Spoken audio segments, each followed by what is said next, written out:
ಹಣಕಾಸು ಇಲಾಖೆ ಮೇಲೆ ಸಚಿವ ರಾಯರೆಡ್ಡಿ ಅವರು ಕಣ್ಣನ್ನಿಟ್ಟಿದ್ದಾರಂತೆ. ಹಣಕಾಸು ಖಾತೆ ಬಗ್ಗೆ ಇಂಗಿತವನ್ನ ಕೂಡ ವ್ಯಕ್ತಪಡಿಸಿದ್ದಾರೆ ಬಸವರಾಜ ರಾಯರೆಡ್ಡಿ ಅವರು. ಹಣಕಾಸು ಇಲಾಖೆ ಬಗ್ಗೆ ನನಗೆ ಹೆಚ್ಚಿನ ಆಸಕ್ತಿ ಇದೆ, ಹಣಕಾಸು ಇಲಾಖೆ ಕೊಟ್ಟರೆ ಮೋಸ್ಟ್ ವೆಲ್ಕಮ್ ಅಂತ ಹೇಳಿದ್ದಾರೆ. ಹಣಕಾಸು ಖಾತೆ ಕೊಟ್ಟರೆ ಯಶಸ್ವಿಯಾಗಿ ನಿಭಾಯಿಸ್ತೀನಿ ಅಂತ ಕೂಡ ಹೇಳಿದ್ದಾರೆ. ಆದ್ರೆ ಆ ಖಾತೆ ಕೊಡೋದು ಸಿಎಂ ಅವರಿಗೆ ಬಿಟ್ಟಂತ ವಿಚಾರ ಅಂತ ಕೂಡ ಹೇಳಿದ್ದಾರೆ ರಿಪಬ್ಲಿಕ್ ಜೊತೆಗೆ ಆರ್ಥಿಕವಾಗಿ ಸಾಕಷ್ಟು ತಿಳ್ಕೊಂಡಿರತಕ್ಕಂಥ ಆರ್ಥಿಕತೆ ವಿಚಾರವಾಗಿ ಆರ್ಥಿಕ ಸಲಹೆಗಾರರಾಗಿ ಸಿದ್ದರಾಮಯ್ಯವರ ಅವಧಿಯಲ್ಲಿ ಪಕ್ಷಕ್ಕೆ ಮತ್ತೆ ಸರ್ಕಾರಕ್ಕೆ ಒಳಿತನ್ನ ಬಯಸಿದಂತವರು ಈಗ ಸಚಿವರಾಗಿದ್ದಾರೆ. ಮಾತಾಡ್ಸೋಣ, ಅವರಿಂದನೇ ಸಾಕಷ್ಟು ವಿಚಾರಗಳಿದೆ. ಸರ್, ಮೊದಲನೇದಾಗಿ ಖಾತೆ ಹಂಚಿಕೆ ಅಂದ್ರೆ ಸಂಪುಟ ವಿಸ್ತರಣೆ ವಿಳಂಬ ಆಯಿತು, ಈಗ ಖಾತೆ ಹಂಚಿಕೆ ಕೂಡ ವಿಳಂಬ ಆಗ್ತಾ ಇದೆ. ಜೊತೆಗೆ ಈಗ ಬರ, ಪ್ರವಾಸ ಎಲ್ಲವೂ ಶುರುವಾಗ್ತಾ ಇದೆ, ನೀವು ಕೂಡ ಓಡ್ತಾ ಇದ್ದೀರಿ. ಖಾತೆ ಹಂಚಿಕೆ ವಿಳಂಬ ಯಾಕೆ, ಏನು ವಿಳಂಬ ಆಗ್ತಾ ಇದೆ ಅಂತಕ್ಕಂಥದ್ದು ಒಂದು. ಜೊತೆಗೆ ತಮ್ಮ ಖಾತೆ ಸಾಕಷ್ಟು ಅಂದ್ರೆ ನಿರೀಕ್ಷೆ, ಕುತೂಹಲಗಳಿದೆ. ಬಸವರಾಜ ರೆಡ್ಡಿ ಅವರು ಹಿರಿಯರು ಯಾವ ಖಾತೆ ಕೊಡ್ತಾರೆ, ಅವ್ರನ್ನ ಸಮರ್ಪಕವಾಗಿ ಹಿರಿಯರನ್ನ ಬಳಸ್ಕೊಳ್ತಾರ ಅಂತಕ್ಕಂಥದ್ದು.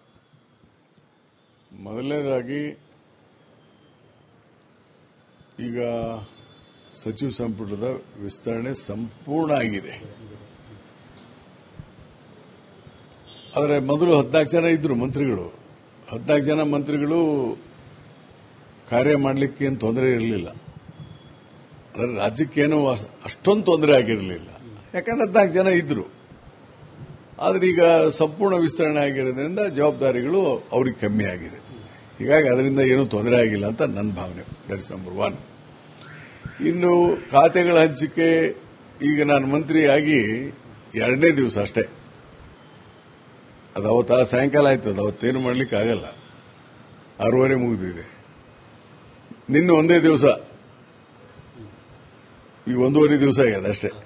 ಖಾತೆ ವಿಳಂಬ ಆಗ್ಯದ ಅಂತಲ್ಲ, ಖಾತೆ ಕೊಡಬೇಕು, ಕೊಡ್ತಾರೆ ಮುಖ್ಯಮಂತ್ರಿಗಳು. ಯಾರ್ಯಾರಿಗೆ ಏನೇನು ಕೊಡಬೇಕು ಅಂತ ಹೇಳಿ ಪಕ್ಷದ ವರಿಷ್ಠರು ಎಲ್ಲ ತೀರ್ಮಾನ ಮಾಡಿ ಒಂದು 2-3 ದಿವಸ ಟೈಮ್ ತಗೊಳುತ್ತೆ. ಯಾರ್ಯಾರಿಗೆ ಕೊಟ್ಟರೆ ಏನೇನಾಗುತ್ತೆ ಅಂತ ಹೇಳಿ ಅವರು ಎಲ್ಲ ನೋಡಬೇಕಲ್ಲ. ಪ್ರಾದೇಶಿಕವಾರು, ವೈಯಕ್ತಿಕವಾರು ಎಲ್ಲ ನೋಡಿ ಕೊಡ್ತಾರೆ. ಹಿಂಗಾಗಿ ಏನು ವಿಳಂಬ ಏನಾಗಿಲ್ಲ. ಇರೋ ಹಿನ್ನೆಲೆಯಲ್ಲಿ ಸಹಜವಾಗಿ ಈಗ ಸಚಿವರು ಇದ್ದಾರೆ, ಆದ್ರೆ ಪಶುಸಂಗೋಪನೆ ಸಚಿವರಿಲ್ಲ. ಉದಾಹರಣೆ, ಈ ರೀತಿ ಕೃಷಿ ಸಚಿವರಿಲ್ಲ. ಈ ರೀತಿ ಕೃಷಿ ಸಚಿವರಿಲ್ಲ ಅಂದ್ರೆ ಡೆಪ್ಟಿ ಕಮಿಷನರ್ ಇಲ್ವಾ, ಅಗ್ರಿಕಲ್ಚರ್ ಆಫೀಸರ್ಸ್ ಇಲ್ವಾ, ಆಮೇಲೆ ಇಲ್ಲಿ ಸೆಕ್ರೆಟರಿ ರೆವಿನ್ಯೂ ಇಲ್ವಾ, ಸೆಕ್ರೆಟರಿ. ಅದಕ್ಕೆ ಮುಖ್ಯಮಂತ್ರಿಗಳು ಮತ್ತು ಮುಖ್ಯಮಂತ್ರಿಗಳ ಕಾರ್ಯದರ್ಶಿಗಳು ಸಂಬಂಧಪಟ್ಟಂತ ರೆವಿನ್ಯೂ ಮಿನಿಸ್ಟರ್ ಇದ್ದಾರಲ್ಲ, deputy chief minister himself is revenue minister. ಹೀಗಾಗಿ ಬರ ಪರಿಸ್ಥಿತಿಯನ್ನು ನಿರ್ವಹಣೆ ಮಾಡೋದಲ್ಲಿ ಸರ್ಕಾರಕ್ಕೆ ಯಾವುದೇ ತೊಂದರೆ ಆಗಿಲ್ಲ ಮತ್ತು ಅದು ಸರಿಯಾದ ಮಾರ್ಗದಲ್ಲೇನೆ ಹೋಗ್ತಾ ಇದೆ. ಆದರೆ ಇನ್ನೂ ಪರಿಣಾಮಕಾರಿಯಾಗಿ ಅದನ್ನು ನಿರ್ವಹಣೆ ಮಾಡಲಿಕ್ಕೆ ಈಗಾಗಲೇ ಮುಖ್ಯಮಂತ್ರಿಗಳು ಮೊನ್ನೆ ರಾತ್ರಿ ನೀವೆಲ್ಲರೂ ಇಮಿಡಿಯೇಟ್ಲಿ ಜಿಲ್ಲೆಗಳಿಗೆ ಹೋಗಬೇಕು ಅಂತ ಹೇಳಿದ್ದಾರೆ. ಈಗ ನಾನು ಗದಗ ಜಿಲ್ಲೆಗೆ ಹೋಗಬೇಕಾಗಿದೆ. ಅದಕ್ಕೆ ಈ ಗದಗ ಜಿಲ್ಲೆ ನೋಡಿ ಎಲ್ಲ ರಿಪೋರ್ಟ್ಸ್ ತರಿಸಿಬಿಟ್ಟೆ. ಕಂಪ್ಲೀಟ್ ಗದಗ ಇಲ್ಲದೆ ನೋಡಿ, ಜಿಲ್ಲಾಧಿಕಾರಿ Gadag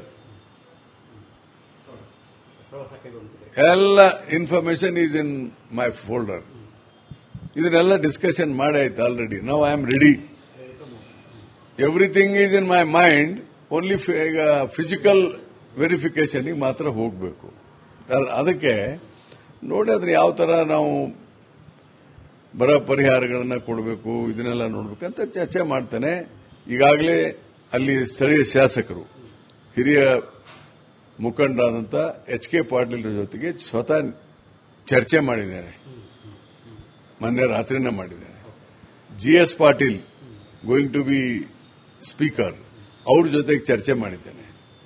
CC Patil former minister and MLA Nargund, ಅವ್ರ ಜೊತೆಗೆ ಮಾತನಾಡಿದ್ದೇನೆ. ಚಂದ್ರು ಲಮಾಣಿ ಸಿರಟ್ಟಿ MLA ಜೊತೆಗೆ ಫೋನ್ನಲ್ಲಿ ಮಾತನಾಡಿದ್ದೇನೆ. ಸೊ 4 ಜನ MLAಗಳ ಜೊತೆ ಮಾತಾಡಿದ್ದೇನೆ. 4 ಜನ ಕೇಳಿದ್ದೇನೆ, ನೀವು 4 ಜನ ಸಭೆಗೆ ಬರಬೇಕು, 4 ಜನ ಅಂತ.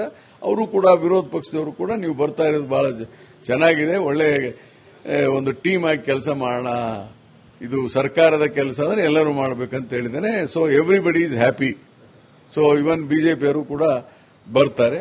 ಅಲ್ಲಿ ಪಕ್ಷಪಾತ ಯಾವುದು ಇರೋದಿಲ್ಲ, ಮಾಡ್ತೇವೆ. ಹಾಗೆ ಸಿದ್ದರಾಮಯ್ಯವರ ಜೊತೆ ಇದ್ದಂಥ ಸಂದರ್ಭದಲ್ಲಿ ಆರ್ಥಿಕ ಸಲಹೆಗಾರರಾಗಿ ಗ್ಯಾರಂಟಿ ಸ್ಕೀಮ್ಗಳನ್ನ ಸರಿದೂಗಿಸುವಲ್ಲಿ ಬಹಳ ಶ್ರಮಿಸಿದ್ರಿ. ಅಂದ್ರೆ ಆರ್ಥಿಕ ಪರಿಸ್ಥಿತಿ ಎಷ್ಟರ ಮಟ್ಟಿಗೆ ಅಂದ್ರೆ ವಿಪಕ್ಷಗಳು ಆಡ್ಕೊಳ್ಳುವಂತ ಪರಿಸ್ಥಿತಿ ಆ ರೀತಿ ಆಗಿತ್ತು.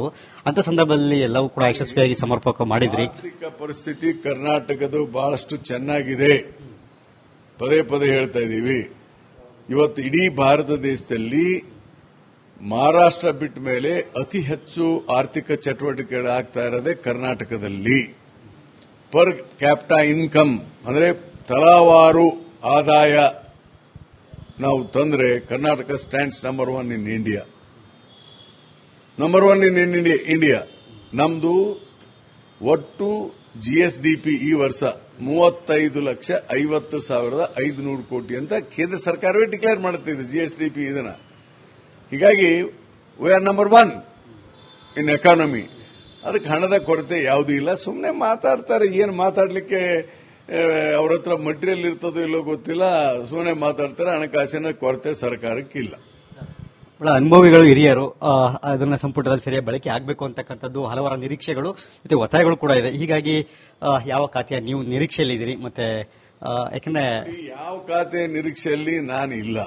ಅದು ಮುಖ್ಯಮಂತ್ರಿಗಳ ವಿವೇಚನೆಗೆ ಬಿಟ್ಟಿದ್ದು. ಯಾವ ಖಾತೆ ಕೊಡಬೇಕು ಅನ್ನೋದು ಅವ್ರ ವಿವೇಚನೆಗೆ. ನನಗೆ ಅವರು ಹಣಕಾಸು ಕೊಟ್ರೆ I most welcome. It is my favourite subject. ಇಲ್ಲ ಬೇರೆ ಯಾವ್ದಾರ ಕೊಡ್ತೀನಿ ಅಂದ್ರೆ ಆಯ್ತು ಅಂತ ಹೇಳ್ತೇನೆ. ಒಂದ್ಸಾರಿ ನಾವು ಒಪ್ಕೊಂಡ ಮೇಲೆ ಅವ್ರು ಯಾವ ಖಾತೆ ಕೊಡ್ತಾರೋ ಅವೇ ಸುಧಾರಣೆ ಮಾಡಬಲ್ವಿ. ಆದ್ರೆ ನಮಗೆ ಏನಂದ್ರೆ we can 18 hours I can work. ಬೇಕಾದ್ರೆ ವಿಧಾನಸೌಧದಲ್ಲಿ ನಾನು ರಾತ್ರಿ 12 ಗಂಟೆ ಮನೆಗೆ ಹೋಗಂದ್ರೆ ಹೋಗ್ತೇನೆ. ನಾನು 10:30 ಯೂಶಲಿ 11 ಗಂಟೆ ಬಂದ್ಬಿಟ್ರೆ ರಾತ್ರಿ 11 ಗಂಟೆ 12 ಗಂಟೆ ವಿಧಾನಸೌಧದಲ್ಲೇ ಇರ್ತೇನೆ. ಕೂಡ ನಾವು ನಿಮ್ಮನ್ನು ನೋಡಿದ್ದೀನಿ ವಿಧಾನಸೌಧದಲ್ಲಿ. ಸಚಿವರು ಬರದೇ ಹೋದ್ರು ಕೂಡ ತಾವು ಹಾಜರಾಗಿರ್ತೀವಿ. ನಾನೇನ್ ಹೇಳ್ತೇನೆ, ನಮಗೆ ನಮಗೆ ಕೆಲಸ ಕೊಟ್ಟಿರ್ತಾರೆ ಅದನ್ನ ರಾಜ್ಯಕ್ಕೆ ಒಳಿತಾಗುವಂತ ಮಾಡುವಂತ ಪ್ರಯತ್ನ ಮಾಡ್ತೇನೆ. ಅದು ಮುಖ್ಯ. ಬಸವರಾಜ ರಾಯರೆಡ್ಡಿ ಅವರು ಹೇಳ್ತಾರೆ ನಮಗೆ ಹಣಕಾಸು ಇಲಾಖೆ ಕೊಟ್ರೆ ಮೋಸ್ಟ್ ವೆಲ್ಕಮ್ ಅಂತ ಹೇಳಿ. ಆದ್ರೆ ಒಂದು ಉದಾಹರಣೆ ಹೇಳಬೇಕು ಅಂತಂದ್ರೆ ಎಸ್.ಎಂ. ಕೃಷ್ಣ ಅವರ ಪೀರಿಯಡ್ ಇಂದ ಇಲ್ಲಿಯವರೆಗೂ ಕೂಡ ಆದಂತ ಎಲ್ಲಾ ಮುಖ್ಯಮಂತ್ರಿಗಳು ಕೂಡ ಆ ಒಂದು ಖಾತೆಯನ್ನ ತಮ್ಮ ಬಳಿಯಲ್ಲಿಯೇ ಇಟ್ಟುಕೊಂಡಿದ್ದಾರೆ.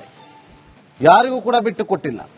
ಈಗ ಡಿ.ಕೆ. ಶಿವಕುಮಾರ್ ಅವರು ಬಜೆಟ್ ಅನ್ನ ಮಂಡನೆ ಮಾಡೋದಕ್ಕೂ ಕೂಡ ಅವರು ಸಿದ್ಧರಾಗ್ತಾರೆ. ಅಂತದ್ರಲ್ಲಿ ಈಗ ಅವರು ಹಣಕಾಸು ಖಾತೆಯನ್ನ ಬಿಟ್ಟು ಕೊಡ್ತಾರ? ಖಂಡಿತವಾಗ್ಲೂ ಇಲ್ಲ. ಎಸ್.ಎಂ. ಕೃಷ್ಣ ಅವರು ತಗೊಳ್ಳಿ, ಧರಮ್ ಸಿಂಗ್ ಅವ್ರನ್ನ ತಗೊಳ್ಳಿ, ಎಚ್.ಡಿ. ಕುಮಾರಸ್ವಾಮಿ ಅವರು, ಬಿ.ಎಸ್. ಯಡಿಯೂರಪ್ಪ ಅವರು, ಸದಾನಂದ ಗೌಡರು, ಜಗದೀಶ್ ಶೆಟ್ಟರ್, ಸಿದ್ದರಾಮಯ್ಯ ಅವರು ಇವರೆಲ್ಲರೂ ಕೂಡ ಸಿಎಂ ಆಗಿದ್ದಂತ ಸಂದರ್ಭದಲ್ಲಿ ಹಣಕಾಸು ಖಾತೆಯನ್ನ ತಮ್ಮ ಬಳಿಯಲ್ಲೇ ಇಟ್ಟುಕೊಂಡಿದ್ರು. ಡಿ.ಕೆ. ಶಿವಕುಮಾರ್ ಅವರು ಕೂಡ ಈ ಖಾತೆಯನ್ನ ತಮ್ಮ ಬಳಿಯಲ್ಲೇ ಇಟ್ಟುಕೊಂಡಿದ್ದಾರೆ. ಆದರೆ ಇದರ ನಡುವೆ ಬಸವರಾಜ ರಾಯರೆಡ್ಡಿ ಅವರು ಹಣಕಾಸು ಖಾತೆಗೆ ಪಟ್ಟು ಹಿಡಿದ್ದಾರೆ. ಮೋಸ್ಟ್ ವೆಲ್ಕಮ್ ಅಂತ ಕೂಡ ಹೇಳಿದ್ದಾರೆ. ಆದರೆ ಕೊಡ್ತಾರಾ? ಅನುಮಾನ.